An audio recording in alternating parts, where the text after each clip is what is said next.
કેમ છો, મજામાં ને? તો કે મજામાં. સ્વાર્થ હોય ત્યાં સંબંધ રાખવાનો, સ્વાર્થ ના હોય તો વ્યક્તિની ગુણ, વ્યક્તિના સંસ્કાર એ તરફ તો દ્રષ્ટિ રાખવાનો કોઈ વાત જ નથી આવતી. These are the times of steep profits in business and shallow relationships. પછી બહુ સરસ વાત લાગી છે. These are the times where man has gone all the way to the moon and has come back. માણસ આ જમાનામાં છેક ચંદ્ર સુધી જઈને પાછા આવ્યો, પણ finds it difficult to cross the road and meet the new neighbor. પણ રોડ ક્રોસ કરીને નવા નેબરને મળવું અથવા તો ફ્લેટમાં બાજુમાં જ કોણ રહેવા આવ્યું છે એ ખબર નથી હોતી. ગુરુદ્વાકર્ષણની બહાર જઈ આવ્યો છેક, મૂન સુધી જઈને પાછો આવ્યો, પણ નેબર કોણ છે એ ખબર નથી પડતી. These are the times where man has broken the atom but finds it difficult to break a prejudice. Atom તોડીને બહુ શક્તિ મેળવી, પણ પૂર્વાગ્રહ તોડી શકતો નથી. અને છેલ્લે લખ્યું, these are the times where man has much to show in the show window and nothing in the stock room. દેખાડવા માટે આપણી પાસે બહુ વસ્તુઓ છે, ઘણી સારી સારી વસ્તુઓ છે પ્રેઝન્ટેશન અને ડિસ્પ્લે માટે, and nothing in the stock room. અહીંયા સ્ટોક રૂમમાં આ બધું ખાલી, અહીં કઈ નહીં, બધું અહીં બે જ જગ્યાએ, અહીં કઈ નહીં. Much to show in the show window and nothing in the stock room. Stock રૂમમાં કાંઈ આપણી પાસે છે નહીં. એ આજના સમાજની વાસ્તવિકતા છે, એ આજના સમાજની એક હકીકત છે. અને બહુ જ મોટો રોગ, ભયંકર મોટો ચેપ એ આપણને લાગી ગયો એ વેસ્ટનો, પશ્ચિમના જગતનો. East is going west and the west is coming back to East.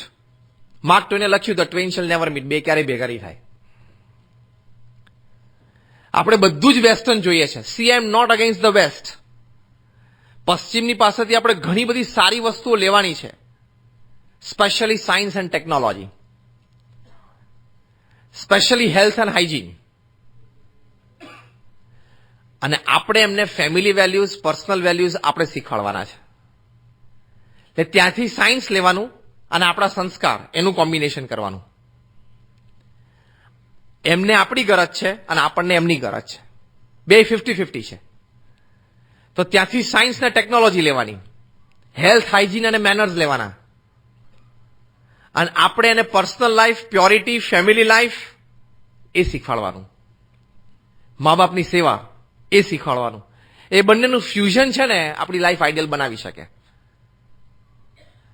બાકી બીજું બધું વેસ્ટમાંથી લેશું, કપડા ને બીજું કલ્ચર ને કોસ્મેટિક્સ ને શોઝ ને આ તે બધું, એ તો પેઢી બગાડવાની વાત છે,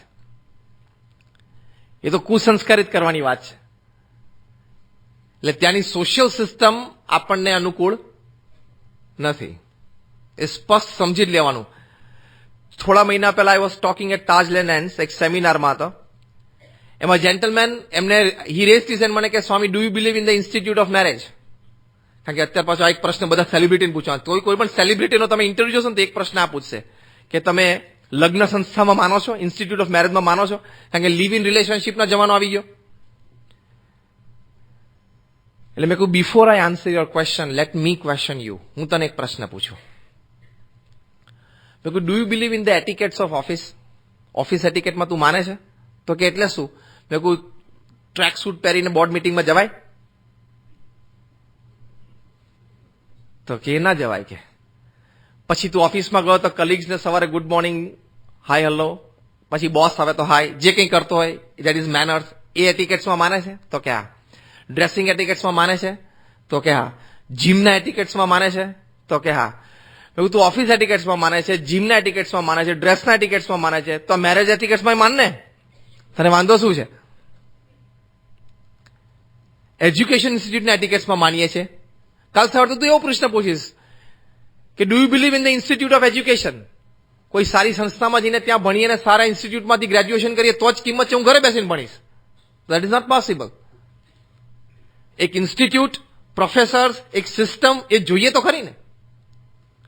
એટલું જ જ્ઞાન તમારી પાસે ઘર બેઠા હોય, પણ without an institute, without a system, without professors, without a certificate, you are nowhere.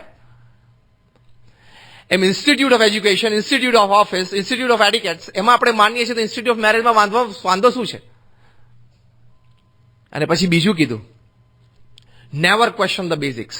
Never question the fundamentals. સિદ્ધાંત હંમેશા અહીંયા બેઠેલા છે આપ બધાને વાત કરવાની કે કોઈ દિવસ મૂળભૂત સિદ્ધાંતોને પ્રશ્ન નહીં પૂછવાના. અમને લોકો બહુધા શું પ્રશ્ન પૂછે, સ્પેશિયલી બહાર યુરોપ કે યુએસ ગયા હોય ત્યારે, ડઝ ગોડ એક્ઝિસ્ટ? ભગવાન અસ્તિત્વ ધરાવે છે? મેં તો જોયા નથી. આ બહુધા પ્રશ્ન ભગવાન વિશે હોય છે બધાને. I think I will take 5 minutes out of the topic એનું ક્લિયર કરું. એટલા માટે કે ફેમિલીના અમુક ટ્રેડિશન્સને પણ ક્વેશ્ચન નથી કરવાના, મેરેજ ઇન્સ્ટિટ્યૂટને પણ ક્વેશ્ચન તમારે પૂછવાનું નથી, એ કહેવા માટે.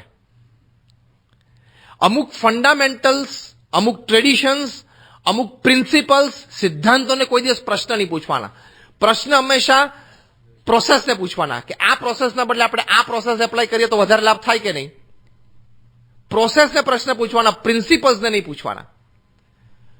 તો પેલા જેન્ટલમેન મને કે નો, મારું તો why, how, when, whom satisfy ના થાય ત્યાં સુધી કોઈ વાત ના કરું. મેં કહું okay, have you played cricket? તો કે હા. ક્રિકેટની પીચ ઉપર જઈને આમ હાથ જોડીને કોઈ દિવસ ઉભો રહ્યો કે why 3 stumps, why not 4 and why not 2? પહેલા મને કોઈ જવાબ આપે કે કેમ 4 સ્ટમ્પ નહીં ને કેમ 2 સ્ટમ્પ નહીં, કેમ 3 જ સ્ટમ્પ? અને આ 3 સ્ટમ્પ નક્કી કોણે કર્યા? જેને નક્કી કર્યા એને ઓથોરિટી કોને આપી? અને નક્કી કર્યા પછી કઈ કમિટી હતી જેને આ સ્વીકાર્યું? એ મને આપો, પછી હું ક્રિકેટ રમું. તો બાકીના 10 જણા શું કે?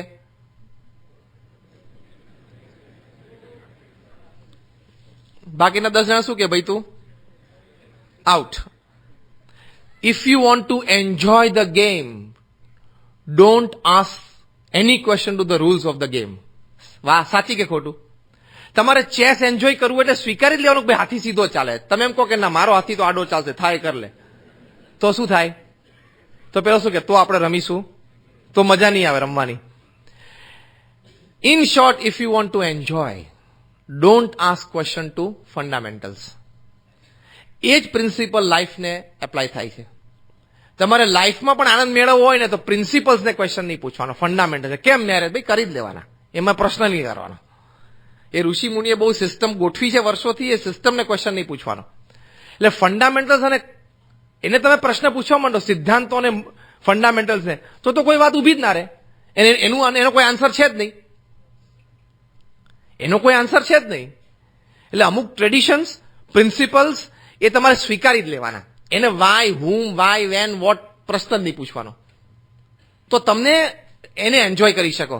એવું સવારના પોરમાં તને સન્ડે ટાઈમ્સ વાંચતા રવિવારે સવારે 9:30 વાગે ફર્સ્ટ ક્લાસ કોફીનો કપ અથવા ચાનો કપ તને ટેબલ પર મળે ત્યારે કે હું પછી પીવું, પેલા કઈ ભેંસનું દૂધ આમાં વપરાણું છે? હું મૂકને માથાકૂટ પી લે સાનો મારો. ત્યાં પૂછે છે કઈ ભેંસનું દૂધ ને ભાઈ એ ભેંસનું દૂધ કઈ ડેરીમાં ગયું, ત્યાંથી કઈ રીતે પેસ્ચ્યુરાઇઝેશન થયું ને પ્રોપરલી પેસ્ચ્યુરાઇઝ થયું કે નહીં, પછી અહીં કઈ રીતે પહોંચ્યું ને, જેને સીલ પેક કર્યું એના હાથ ચોખ્ખા હતા કે નહીં. પૂછ ને વેન, વાય, વોટ, હુમ, એ સેટિસ્ફાય થાય પછી ચા પી ને. ત્યાં તો ફટાક દઈને મોઢે અડાડી દે. એટલે બહુ દોઢ ડાયા નહીં થવાનું. In short, again I repeat, intelligence ક્યાં વાપરવાની? પ્રોસેસમાં.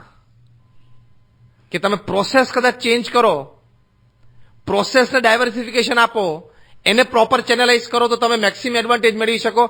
પ્રોસેસમાં બુદ્ધિ વાપરવાની, ફંડામેન્ટલ્સ અને પ્રિન્સિપલ્સમાં નહીં. એ સિદ્ધાંત જ રાખવાનો. એ જે બાંધેલી મર્યાદાઓ છે એમાં રહેવાનું જ કે બોલ આ બાઉન્ડ્રીની બહાર જાય એટલે ચોકો કહેવાય જ, ઇટ્સ અ 4. તો કે ના, એ હું ના ગણું, હું તો દોડ કરું, પેલો લઈને ના ખોવાઈ જાય, ઝાડ ઉપર બોલ જતો રહે તો હું તો 25-50 રન દોડી જાઉં. પેલા એવું હતું એકવાર. પછી કે આમાં તો મજા નહીં આવે, આમાં અમુક રૂલ્સ તો બાંધવા પડે. અને આજે જ સવારે તમે ટાઈમ્સ ઓફ ઇન્ડિયાના ફ્રન્ટ પેજ ઉપર આવી છે કે આઈસીસીએ બીજા કડક નિયમો મૂકી દીધા. હવે ગમે તેવો ઇન્જર્ડ પ્લેયર હશે, will not get a runner. પતી ગયું, you have to accept it. એ તમે સિદ્ધાંતો એક્સેપ્ટ જ કરવાના, તો જ તમે ગેમ એન્જોય કરી શકશો. એમ લાઈફ અને ફેમિલીના અમુક પ્રિન્સિપલ્સ સ્વીકારી જ લેવાના.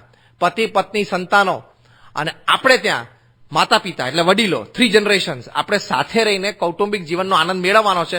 That you have to accept. અને એ તમે સ્વીકારીને ચાલો તો તમને મજા આવે, તો તમને આનંદ આવે. એટલે આટલા બેકગ્રાઉન્ડ સાથે માય ફેમિલી, હેપી ફેમિલી કેવી રીતે કરવું, આપણું કુટુંબ સુખી કેવી રીતે કરવું, એની વાત હવે આપણે શરૂ કરીએ. આ તો શું પ્રી લોન્ચ હતું, પણ વિચ વોઝ નેસેસરી. કારણ કે એક એટમોસ્ફિયર બિલ્ડઅપ થાય આપણા મનમાં, આપણા વિચાર શ્રેણીમાં અને આપણી ભાવનાઓમાં. પછી આપણને એ પ્લેટફોર્મ ઉપર થી વધારે લાભ મળે. A platform is necessary for any talk. તો સુખી કુટુંબ, મારું કુટુંબ સુખી કુટુંબ, એની માટે સૌથી ઇમ્પોર્ટન્ટ વસ્તુ છે, first important point to make your family happy is take responsibility of your family. હવે તમે મને પ્રશ્ન પૂછો કે અમે અમારી કુટુંબની જવાબદારી નથી લેતા? અમે કે અમારા પત્ની અને સંતાનોના ભરણ પોષણ માટે મહેનત નથી કરતા? અમે એને મહિને જે કંઈ ખર્ચ હોય ઘરનો એ નથી આપતા? અમે અમારા સંતાનોને કંઈ સ્કૂલમાં ભણવા નથી મોકલતા? અમે એને કપડાં, પુસ્તકો, રમવાના સાધનો નથી લાવી આપતા? બધું કરો છો. હા, કરો જ છો. પણ રિસ્પોન્સિબિલિટી, મારા કુટુંબમાં કોઈ પણ પ્રશ્ન ઉભો થાય એની માટે હું જવાબદાર છું. ભલે બીજી અન્ય કોઈ બે વ્યક્તિ વચ્ચે હોય, મારી એમાં ખામી છે.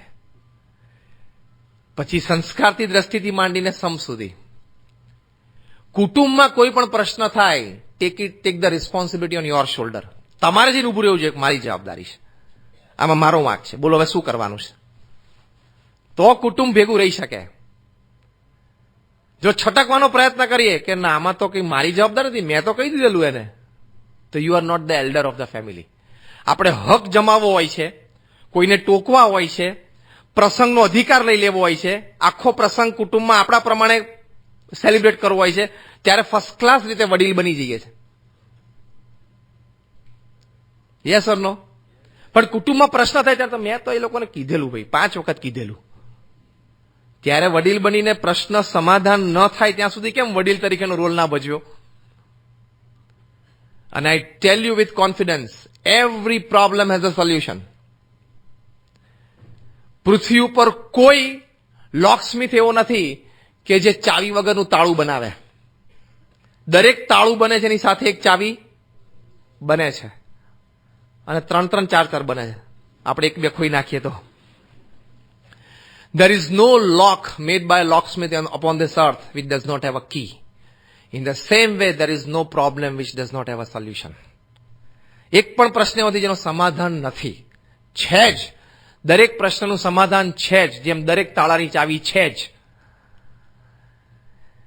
એ વડીલ તરીકે આપણી જવાબદારી છે. તમારા કુટુંબમાં ભાઈઓમાં કુસંબ હોય, તમારા કુટુંબમાં બાપ દીકરા વચ્ચેનો અણબનાવ હોય, તમારા કુટુંબમાં વિશ્વવ્યાપી જે મુખ્ય પ્રશ્ન કુટુંબમાં છે સાસુ વહુનો પ્રશ્ન હોય, તમારા કુટુંબમાં સંતાનો ભણતા ન હોય, રખડી ખાતા હોય, કોઈ પણ પ્રશ્ન હોય, યુ આર રિસ્પોન્સિબલ. તમે પહેલા એવું માનો કે હું જવાબદાર છું. જો તમે માનશો ને, એટલે આપણી ઇનબિલ્ટ સિસ્ટમ છે. ભગવાને આપણને એક નેચરલ સિસ્ટમ આપી છે, તમને સોલ્યુશન સૂઝવા મળશે. તમને સોલ્યુશન્સ એટલે નથી સૂઝતા કે you are not ready to take up the responsibility. ભલે તમે જાહેરમાં ના બોલો ભાઈ આ પ્રશ્ન માટે હું જવાબદાર છું, ભલે જાહેરમાં બધા વચ્ચે કબૂલત ના કરો, તમારી રૂમમાં જઈને 5 વખત તો પોતાની જાતને કહો કે મારા કુટુંબમાં અશાંતિ થઈને, પ્રશ્ન થયો ને, ઝઘડો થયો ને, હું જ જવાબદાર છું. ભલે તમે જરા ઇન્વોલ્વ ના હોય એમાં, અને તમારી પીઠ પાછળ જ બધું થઈ ગયું હોય, તમે સંપૂર્ણ અજ્ઞાન હોય, છતાં તમે તમારી જાતને 10 વખત કહો કે આઈ એમ રિસ્પોન્સિબલ, તો ભગવાનની કૃપા છે. It's an inbuilt system. આમ સોલ્યુશન્સનો ફ્લો આવવા માંડશે. Take this from me today. 110% આ પ્રોવન ટેકનિક છે. તમારા મનને કહેવાનું હું જવાબદાર છું, અને તરત પ્રશ્નોના સમાધાન તમને સૂઝવા મળશે.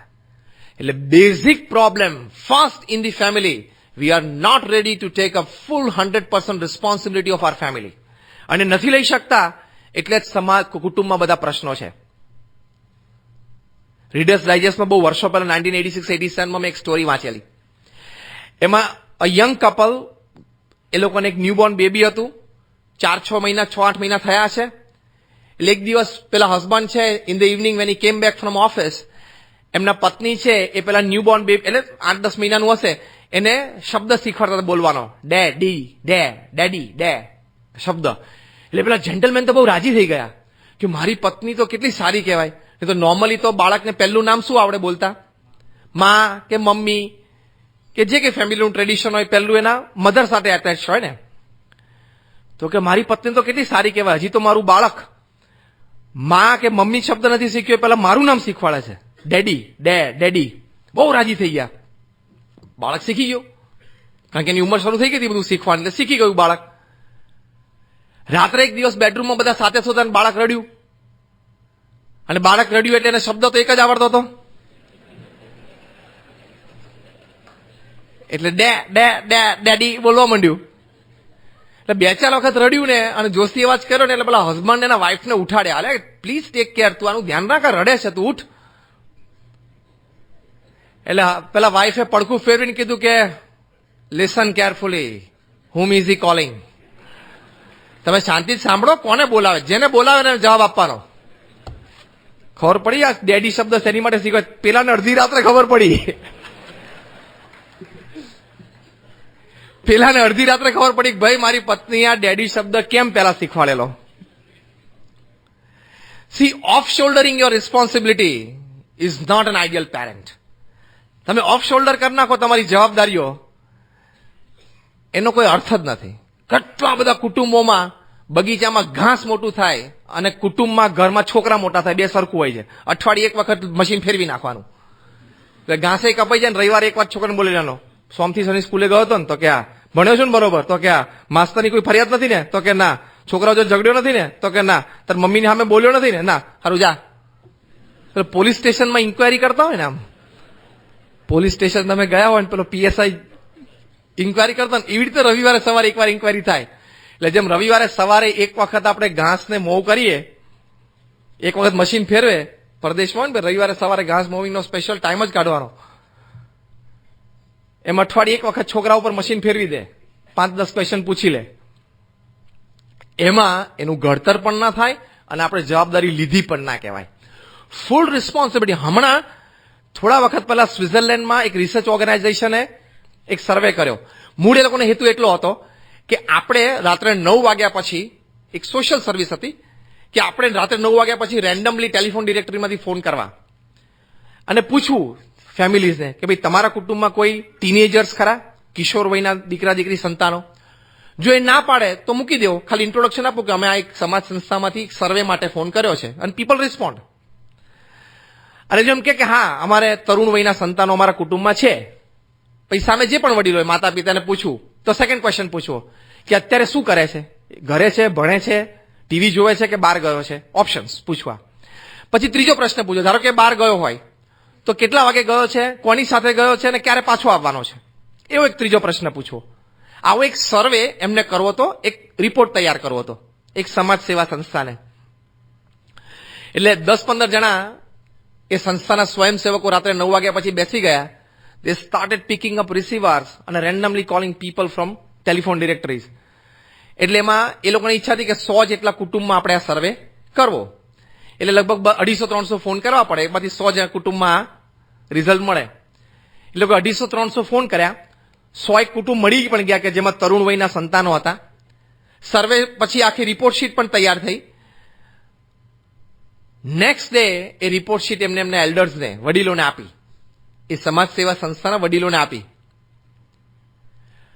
સર્વે પાછળનો હેતુ એટલો હતો કે તમને વડીલ તરીકે તમારા સંતાનો સાંજે 8 વાગ્યા પછી 9 વાગ્યા પછી ક્યાં છે, ક્યાં જાય છે, કોની સાથે છે, શું કરે છે.